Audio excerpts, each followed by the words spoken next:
Fresh asparagus wrapped in prosciutto is one of the most popular appetizers I can think of. It's a very easy thing to make, but it's also very easy to sort of make an average version, if you will, if you don't pay attention to a few critical things. So I wanted to talk about those things with you today as we rolled a few of these together. First of all, we want to start with fresh asparagus. And what I've done here, I've left the rubber band on the top, and we're only going to take about the first 2.5 inches of these. Before we started shooting here, I took my thumbs and I pushed the tips so that they were all sort of even. We want to have uniform pieces. Of course, they're not going to be perfect, but if you take a minute to do that, it's going to give you a better product. As I was doing that, I got a pot of water up to a simmer, and I'm going to add a couple of good pinches of salt to that.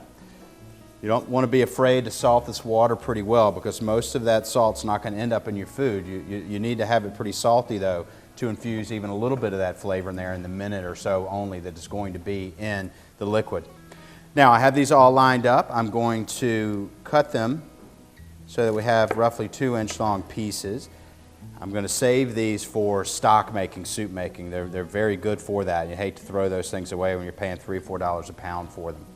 You could drop this in the salted simmering water just as it is. You would think they wouldn't cook evenly like that, but they really will. And this is a great way to do it because it allows you to pull it all out in one piece instead of 30 or 40 pieces when you're ready to go. Now, asparagus cook really quickly, and a lot of folks make the mistake of letting them go for 4, 5, 6, 8 minutes, and they really get overdone in that time.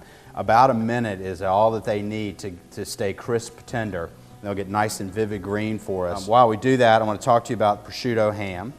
When you buy your prosciutto, you want to get it nice and thinly sliced, because if it's not super thinly sliced, it's going to want to pop open instead of staying wrapped around the asparagus. So I get it really, really thin, and each slice this size I tend to cut into about 6 strips. Now, it's up to you how much of this you'd like to have, but I usually go for about a 1/2 inch wide and about 2.5 inches long is plenty.